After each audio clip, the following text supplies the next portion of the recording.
ಪರಂ ಶಾಂತಿ ಬಾಪೂಜಿಯವರ YouTube ಚಾನಲ್ಗೆ ಸ್ವಾಗತ. ವಿಷಯ ಆತ್ಮ ಮತ್ತು ಜೀವಾತ್ಮ.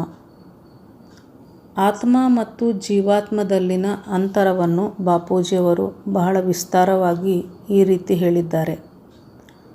ಆತ್ಮ ಎಂದರೆ ಯಾವ ಆತ್ಮವು ಭಗವಂತನೊಂದಿಗೆ ಸದಾ ಧ್ಯಾನ ಯೋಗದ ಮೂಲಕ ಸಂಪರ್ಕದಲ್ಲಿ ಇರುತ್ತದೋ ಅಂತಹ ಆತ್ಮಕ್ಕೆ ಆತ್ಮಜ್ಞಾನವಿರುತ್ತದೆ ಮತ್ತು ಅದರಲ್ಲಿ ಆತ್ಮಶಕ್ತಿಯೂ ಇರುತ್ತದೆ. ಅದು ಭಗವಂತನನ್ನು ತಿಳಿದುಕೊಳ್ಳುತ್ತಾ ಹೋಗುತ್ತದೆ ಮತ್ತು ಅದಕ್ಕೆ ತನ್ನ ಮನುಷ್ಯ ಜೀವನದ ಉದ್ದೇಶ ತಿಳಿದಿರುತ್ತದೆ. ಹೀಗೆ ಭಗವಂತನನ್ನು ಅರಿತಿರುವಂತಹ ಆತ್ಮವನ್ನು ಆತ್ಮ ಎನ್ನುತ್ತೇವೆ. ಮತ್ತು ಯಾವುದು ಭಗವಂತನನ್ನು ಅರಿಯದೆ ಮಾಯೆಯಲ್ಲಿ ಸಿಲುಕಿಕೊಂಡು ಜನ್ಮ ಮರಣದ ಚಕ್ರದಲ್ಲಿ ಸುತ್ತುತ್ತಾ ಇರುತ್ತದೋ ಅದನ್ನು ಜೀವಾತ್ಮ ಎನ್ನುತ್ತೇವೆ.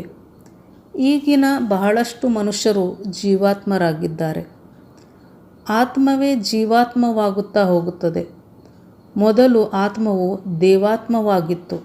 ನಂತರ ಮನುಷ್ಯ ಜನ್ಮಕ್ಕೆ ಬಂದು ತಾನು ಬಂದ ಉದ್ದೇಶವನ್ನೇ ಮರೆತು ಜೀವಾತ್ಮವಾಯಿತು ಮತ್ತು ಜೀವನ ಮರಣ ಚಕ್ರದಲ್ಲಿ ಸಿಲುಕುತ್ತಾ ಭಗವಂತನಿಂದ ದೂರವಾಗಿ 84 ಲಕ್ಷ ಯೋನಿಗಳಲ್ಲಿ ಜೀವವಾಗಿ ಹುಟ್ಟುತ್ತಾ ಮಾಯಾಚಕ್ರದಲ್ಲಿ ಸಿಲುಕಿಕೊಳ್ಳುತ್ತಾ ಹೋಯಿತು. ಈ ರೀತಿ ಸಿಲುಕಿಕೊಂಡ ಆತ್ಮವನ್ನು ಜೀವಾತ್ಮ ಎನ್ನುತ್ತೇವೆ. ಗೀತೆಯಲ್ಲಿ ಕೃಷ್ಣನು ಹೇಳಿದ್ದಾನೆ, ನನ್ನನ್ನು ಅರಿಯದವನು ಪ್ರಾಣಿಯಂತೆ ಮತ್ತು ತನಗಾಗಿ ತಾನು ಬದುಕುತ್ತಿರುವವನು ಕೂಡ ಪ್ರಾಣಿಯಂತೆ ಎಂದು ಹೇಳಿದ್ದಾನೆ. ವಿಶ್ವ ಕಲ್ಯಾಣಕ್ಕಾಗಿ ಜೀವಿಸುವವರು ದೇವಾತ್ಮರು ಮತ್ತು ವಿಶ್ವ ಪರಿವರ್ತನೆ ಬಗ್ಗೆ ಯೋಚಿಸುವ ಆತ್ಮ ಪರಮಾತ್ಮರು ಆಗಿದ್ದಾರೆ.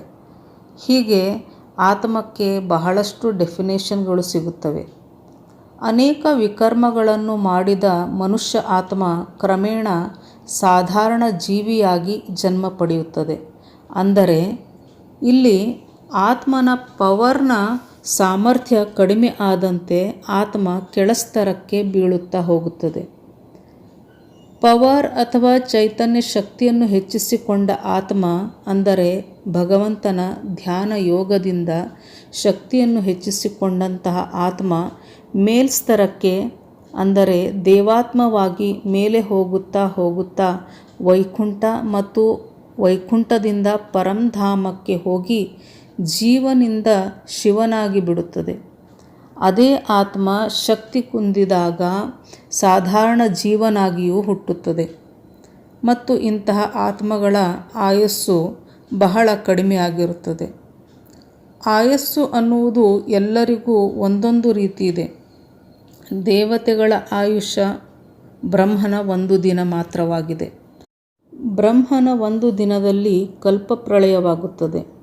1 ಕಲ್ಪದಲ್ಲಿ ಭೂಲೋಕ, ಭುವರ್ಲೋಕ ಮತ್ತು ಸ್ವರ್ಗಲೋಕ ಈ 3 ಲೋಕಗಳು ಕಾಲಾಗ್ನಿಯಲ್ಲಿ ಸುಟ್ಟು ಭಸ್ಮವಾಗುತ್ತವೆ.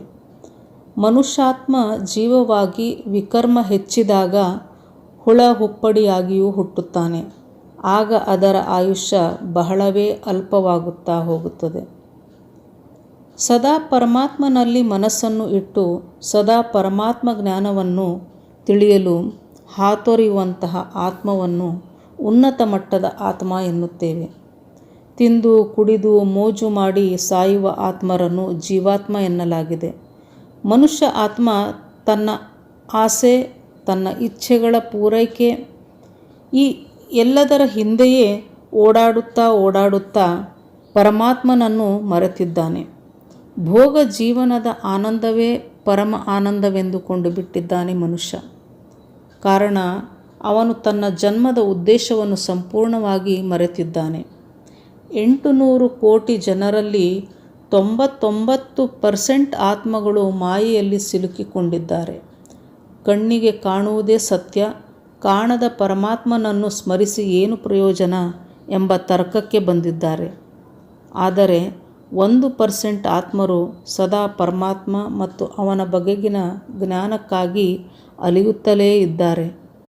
ಇವರು ಲೌಕಿಕ ಜೀವನದಲ್ಲಿ ಇದ್ದುಕೊಂಡು ತಮ್ಮ ಸಾಂಸಾರಿಕ ಜೀವನವನ್ನು ಕೂಡ ಸರಿದೂಗಿಸಿಕೊಂಡು ಅದರ ನಡುವೆಯೂ ಕೂಡ ಭಗವಂತನನ್ನು ತಿಳಿಯಲು ಸದಾ ಅಲಿಯುತ್ತಾರೆ. ಅಂದರೆ ಜ್ಞಾನಕ್ಕಾಗಿ ಹುಡುಕಾಟ ನಡೆಸುತ್ತಿರುತ್ತಾರೆ.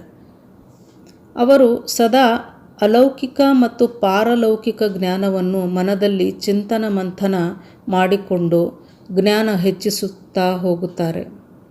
ಹೀಗೆ ಜ್ಞಾನ ಹೆಚ್ಚಾಗುತ್ತಾ ಹೋದಂತೆ ಲೌಕಿಕ ಜೀವನದಲ್ಲಿ ಇದ್ದರೂ ಕೂಡ ಸದಾ ಮನಸ್ಸು ಅಲೌಕಿಕದಲ್ಲಿಯೇ ರಮಿಸುತ್ತಿರುತ್ತದೆ ಅಥವಾ ಲೀನವಾಗಿರುತ್ತದೆ. ಇಂತಹ ಆತ್ಮರು ನಿಧಾನವಾಗಿ ಜ್ಞಾನವನ್ನು ವೃದ್ಧಿಸಿಕೊಂಡು ಭಗವಂತನನ್ನು ಸ್ಮರಿಸುತ್ತಾ ಧ್ಯಾನ, ಯೋಗ, ಪುರುಷಾರ್ಥ ಮಾಡಿಕೊಂಡು ಈ ಮಾಯೆಯಿಂದ ದೂರವಾಗುತ್ತಾರೆ ಮತ್ತು ಭಾವಾತೀತರಾಗಿ ಕಡೆಗೊಂದು ದಿನ ಅವರ ಕಾರಣ ಶರೀರ ಜಾಗೃತವಾಗಿ ಆತ್ಮ ಮೋಹ ಮಾಯೆಯಿಂದ ಸಂಪೂರ್ಣವಾಗಿ ದೂರವಾಗಿ ಆ ಆತ್ಮ ಪರಮಾತ್ಮನಾಗಿ ಬಿಡುತ್ತದೆ. ಆತ್ಮ ಜೀವದಿಂದ ಶಿವನಾಗಿ ಬಿಡುತ್ತದೆ. ಆತ್ಮಕ್ಕೆ ಅಗಾಧ ಶಕ್ತಿ ಇದೆ. ಪರಂ ಶಾಂತಿ. परम शांति सोचो बोलो परम शांति. Join us daily for live meditation, 10 p.m. to 11 p.m. on YouTube Live. Subscribe now. Website www.paramshanti.org. Email us anand@paramshanti.org. Like, share, subscribe. Join today.